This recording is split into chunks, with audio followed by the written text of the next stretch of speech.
ध्यानाभ्यास के लिए कृपया अपने नेत्रों को बंद कर लीजिए। नेत्र पुद्गल से रचित हैं, इसलिए हमारे नहीं हैं, इसलिए नेत्रों का उपयोग नहीं करना है।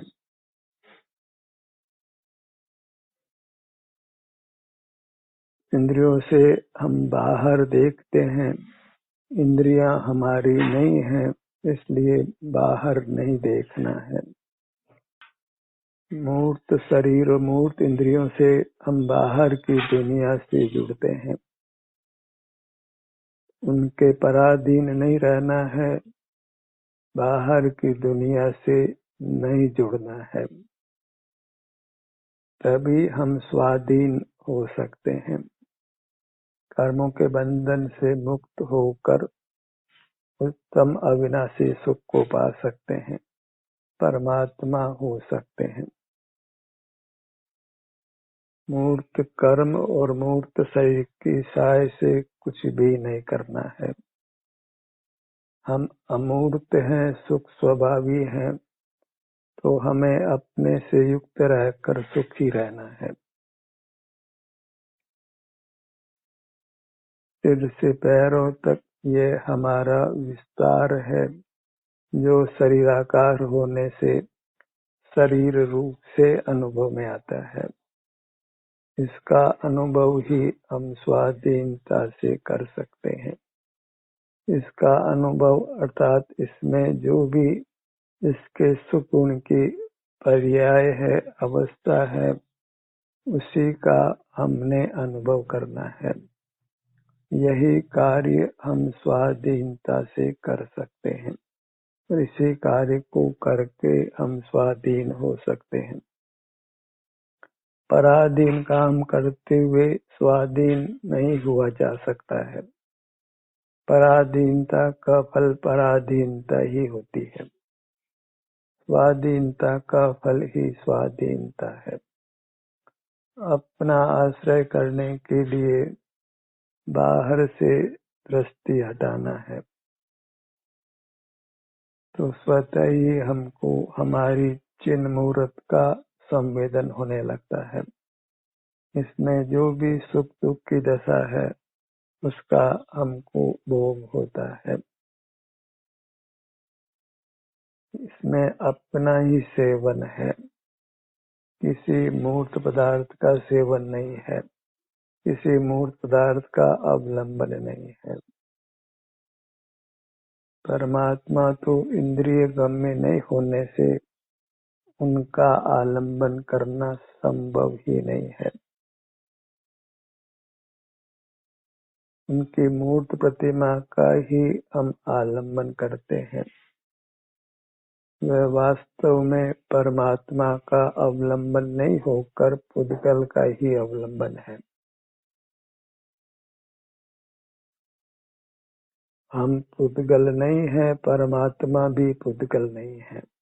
वे भी जीव हैं और हम भी जीव हैं। और अभी हम प्राप्त मूर्त शरीर के आकार में हैं, जो आकार सुख दुख रूप से हमें अनुभव में संवेदन में आता है, स्वाधीनता से आता है। तो इसमें जो भी सुख दुख का परिणाम है, उसका अनुभव कर लेना, संवेदन कर लेना, इतना ही स्वाधीन कर्म है, जिससे हम स्वाधीन हो सकते हैं। स्वास्थ्य की स्थिति हमें स्वतः अनुभव में आती है।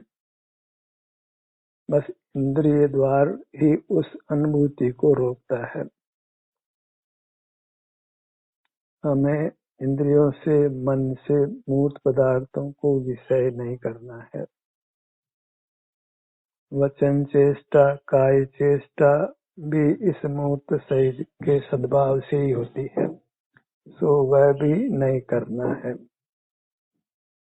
तब हम केवल अपने शरीर में जो भी स्वास्थ्य की स्थिति है, आराम या वेदना रूप से उसी का अनुभव कर सकते हैं, संवेदन कर सकते हैं। ये अपना ही सेवन है, ये अपना ही अवलंबन है, अपना ही आश्रय है, अपने ही अधीन होना है।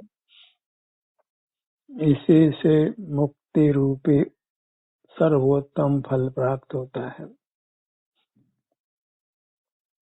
परमात्मा दशा मिलती है, सर्व दुखों से मुक्त होते हैं और धर्म का इतना ही स्वरूप है। हमने इसको धर्म रूप से जाना पहचाना नहीं है और अन्य नाना ज्ञान और क्रिया को हमने धर्म माना है जो पराधीनता से होते हैं। तो पराधीन कार्य को करते हुए कभी स्वाधीन नहीं हो सकते हैं। स्वाधीन होना अर्थात अपने आभ्यंतर सुख स्वभावी शरीर के संवेदन रूप होना। और ये कार्य अत्यंत सुगम है। वास्तव में इसमें न काय चेष्टा करनी पड़ती है, न वचन चेष्टा, न मन की चेष्टा, न इंद्रिय व्यापार। अत्यंत स्वाधीन परिणाम है।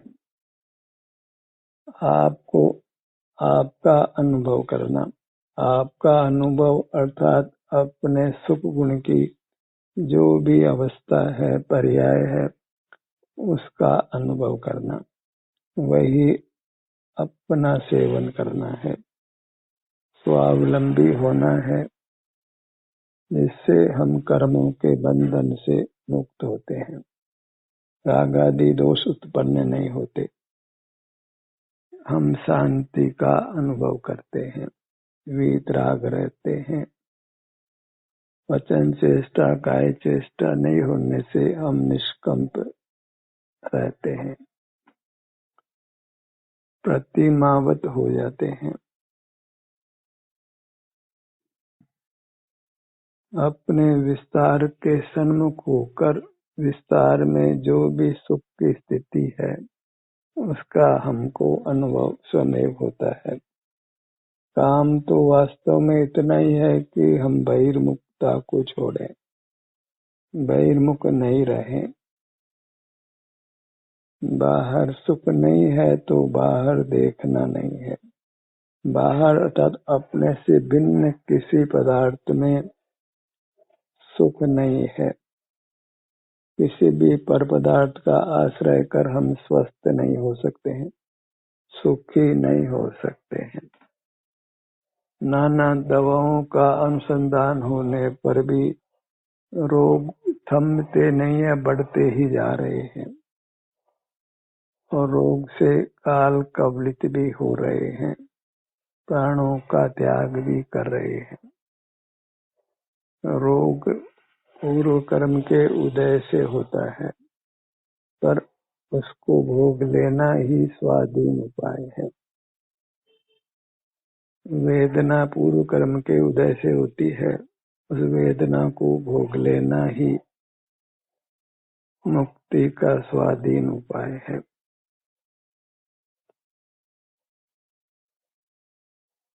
और जब हमें अपने स्वास्थ्य की स्थिति को निरंतर अनुभव में लेना है, तो सब बाह्य कार्यों से हम स्वतः निवृत्त हो जाते हैं। जानना इतना ही है कि बाह्य जगत से जुड़ना हमारे स्वास्थ्य और सुख को नष्ट करता है और अपनी चिन्ह मूर्त से युक्त रहकर इसके ही सुख दुख की जो स्थिति है उसका अनुभव करते रहना, ये एक स्वाधीन सुखद अनुष्ठान है।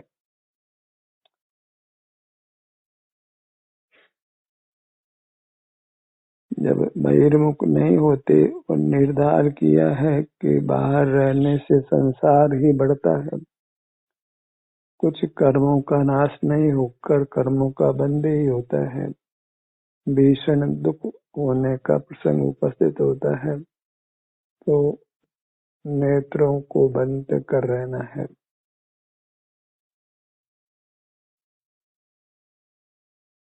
बाहर से नाता तोड़ना है। जो बाहर पर पदार्थ हैं उनका आश्रय दुख का हेतु है, तो बाहर के पदार्थों को देखना जानना नहीं है।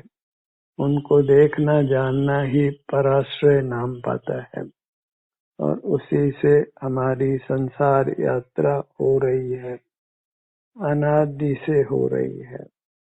कहीं भूत का छोर दूर दूर तक दिखाई देने वाला नहीं है।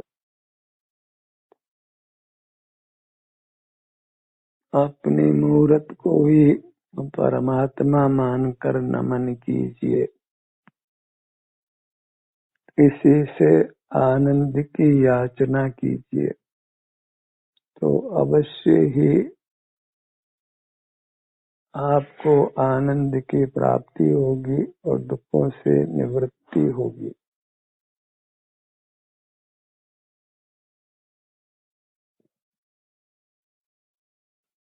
अपने मुखमंडल पर आइए।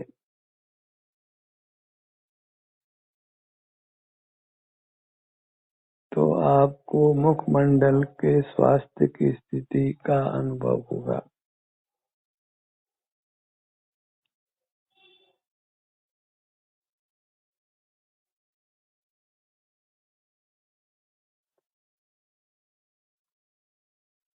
मुखमंडल के नाना विभाग कल्पित करिए। पांचों इंद्रियों का विभाग यहाँ स्वमेव है। हर इंद्रिय के भाग से युक्त रहने का प्रयास करना है।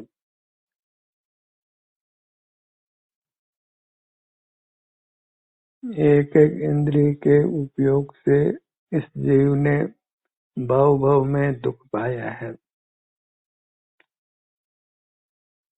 नाना बार मरण किया है। दुख और मृत्यु से भय लगता है, तो बाहर की दुनिया से नहीं जुड़ना है। फिर भले ही बाहर की दुनिया आपके संबंध में कुछ भी क्यों न कहे, दुनिया से निरपेक्ष रहना है।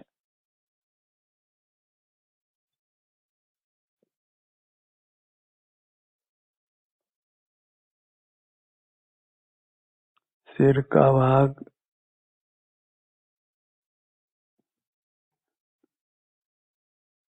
जब केवल अपने किसी भाग के समक्ष होते हैं तो केवल सुख ही मिलता है, और जीव केवल सुख पाकर ही परमात्मा होता है।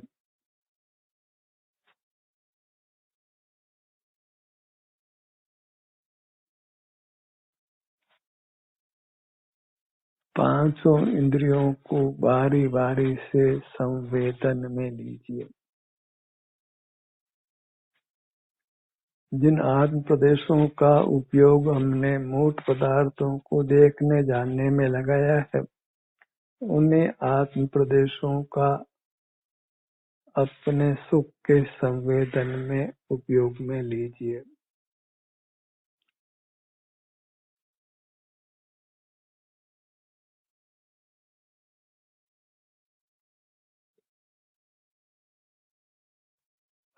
ललाट के भाग पर आइए। गर्भित है कि ललाट के भाग की स्वास्थ्य की स्थिति को आपने अनुभव में लेना है, क्योंकि यह अनुभव मोक्ष का मार्ग है, और हमारा स्वभाव भी अनुभूति स्वरूप है।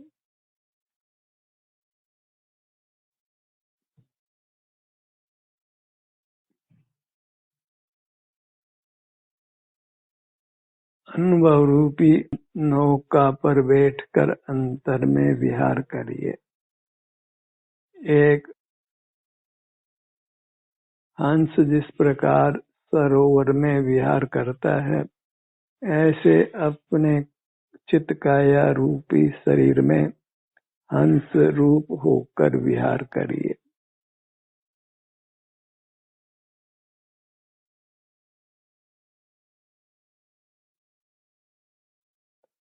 जैसे कमल पानी का स्पर्श नहीं करता है, पानी में रहकर भी पानी को छूता नहीं है, ऐसे ही बाहर की दुनिया में रहकर भी हमको बाहर की दुनिया से अपरिचित रहना है। बाहर की दुनिया को देखना जानना नहीं है, अन्यथा कर्म की धूलि ने अवश्य चिपटना है।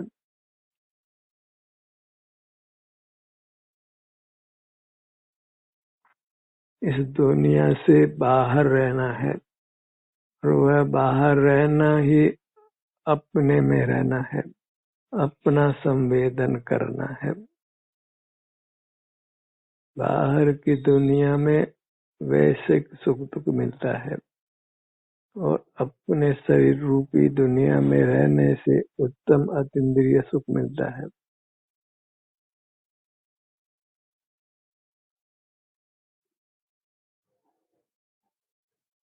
दोनों नेत्रों पर आइए।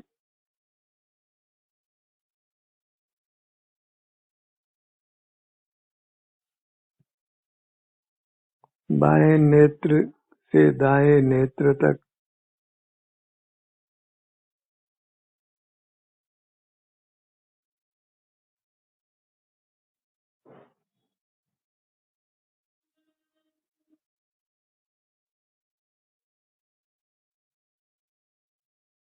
अपने कंधों के भाग पर आइए। बाएं कंधे से दाएं कंधे तक अपने इस विस्तार को अनुभव में लीजिए।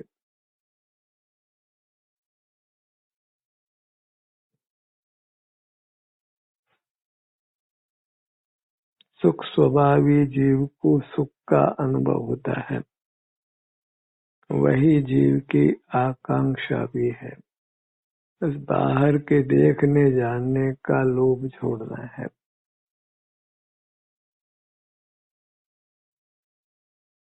आजीविका के लिए कुछ बहिर्मुखता करनी भी हो तो उस दौरान भी शीघ्र शीघ्र अपने संवेदन रूप होना है। बाहर के कामों से निवृत्ति लेकर अपने में एकाग्र रहना, इतना ही मोक्ष का मार्ग है।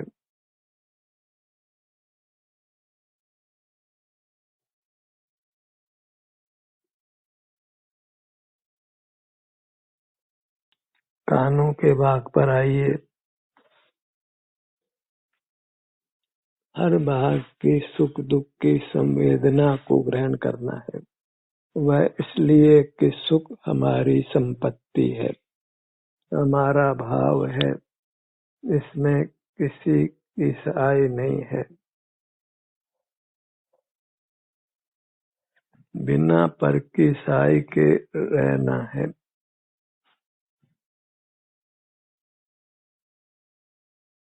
अपनी चिन्मूर्त के अवलंबन से रहना योग्य है।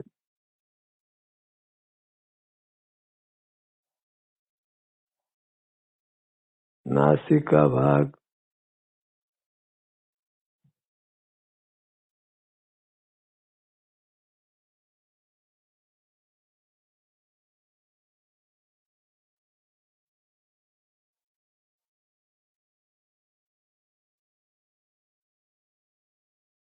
बायां नथुना,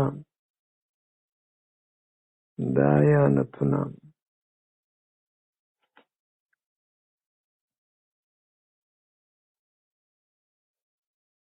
कर्म के संबंध से जीव नाना आकार धारण करता है और कर्म का संबंध मिटने पर वह अंतिम शरीर के आकार रहता है।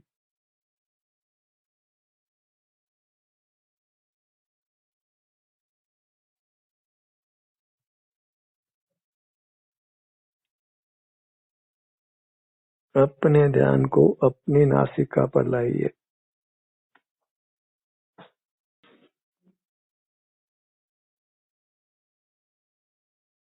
हर भाग के स्वास्थ्य की स्थिति को अनुभव में लेकर रहना है।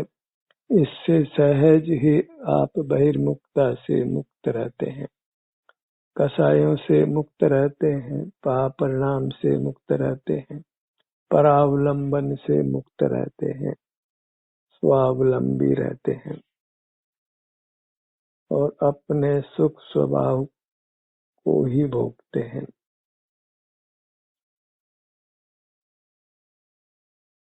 दोनों होठों का भाग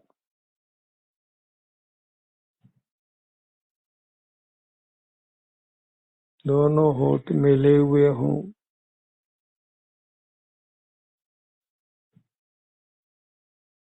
सूक्ष्म से सूक्ष्म भाग के भी सुख की संवेदना को अनुभव में लेना है।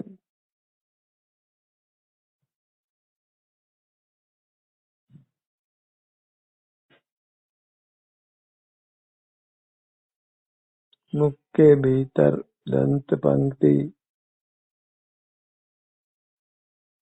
ऊपर नीचे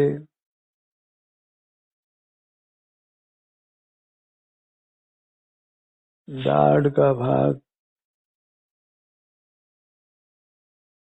कंठ का भाग,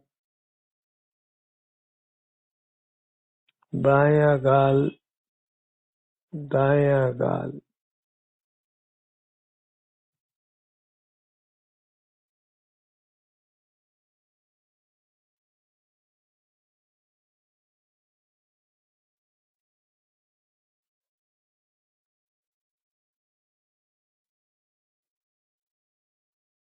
मुख के भीतर तालू का भाग, कोई बालक हो कि युवा हो कि वृद्ध हो, स्त्री हो कि पुरुष हो कि पशु हो कि पक्षी हो, सबको अपने शारीरिक स्वास्थ्य की स्थिति का अनुभव होता है और वे यत्न पूर्वक अनुभव कर भी सकते हैं।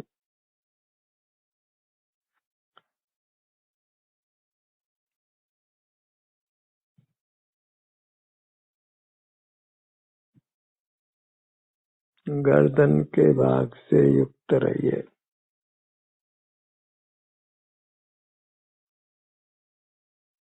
हमको अपने छोटे से छोटे भाग के सुख दुख का भी संवेदन सहज होता है।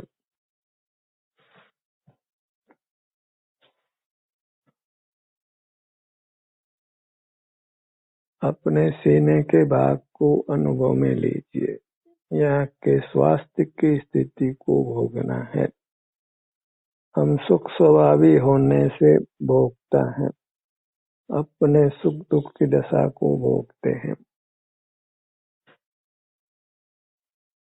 यही कार्य हम स्वाधीनता से कर सकते हैं, इसलिए यही कार्य मोक्ष का मार्ग है। मोक्ष में मूर्त शरीर मूर्त इंद्रियां नहीं है। संसार अवस्था में मूर्त इंद्रियां मूर्त मन मूर्त अंगोपांग है, पर इनकी सहाय से नहीं जीना है। तभी हम मूर्त शरीर के प्राप्त होने से बच सकते हैं।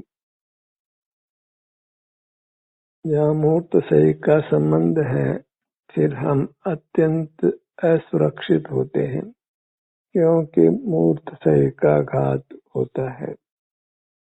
उसी के साथ बनने से हमारे भी अमूर्त शरीर का घात हो जाता है।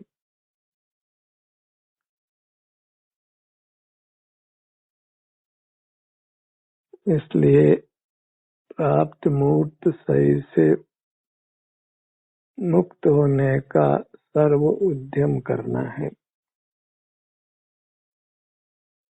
कर्म की उपाधि से मुक्त होकर ही हम नूतन शरीर को प्राप्त नहीं करते हैं, परमात्म दशा को पा लेते हैं। दाहिने भुजा पर आइए।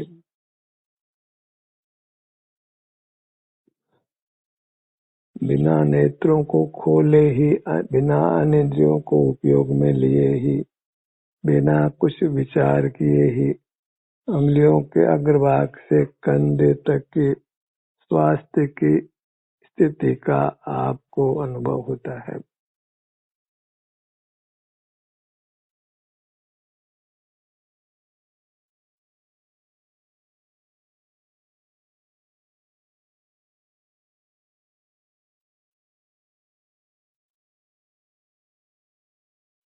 दोनों पैर, दाहिना पैर, दाहिने पैर के सुख दुख की अवस्था को अनुभव में लीजिए। वास्तव में तो ये अनुभव भी स्वमेव होता है, हमें वहाँ कोई उपयोग ले जाना नहीं पड़ता है, और उपयोग तो केवल मूर्त का ग्राहक है और हमारा स्वरूप अमूर्त है।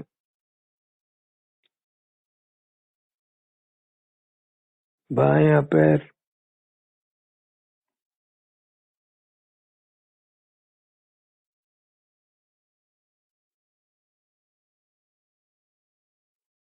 पीठ का भाग, दोनों कंधों का भाग, बाएं कंधे से दाएं कंधे तक, इतनी विशाल मूर्ति हमको संवेदन के लिए प्राप्त है, तथापि हम बाह्य पदार्थों के आकर्षण में आकर बहिर्मुख रहते हैं और अपने संसार को अनवरत रूप से जारी रखते हैं।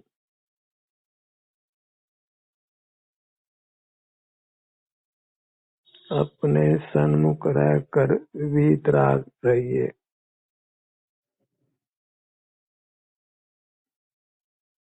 पूरी मूर्त को लक्ष्य में लीजिए तो कर्म का आगमन बंद रहेगा और बद्ध मूर्त कर्मों से आप मुक्त होंगे। इसमें कुछ जगत के पदार्थों के साथ राग द्वेष नहीं है, उनका किसी प्रकार से कोई उपयोग नहीं है। हम अपनी ही चिन्ह मूर्त को उपयोग में लेते हैं।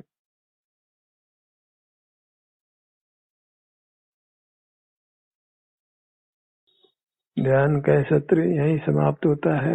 आपकी सहभागिता के लिए धन्यवाद।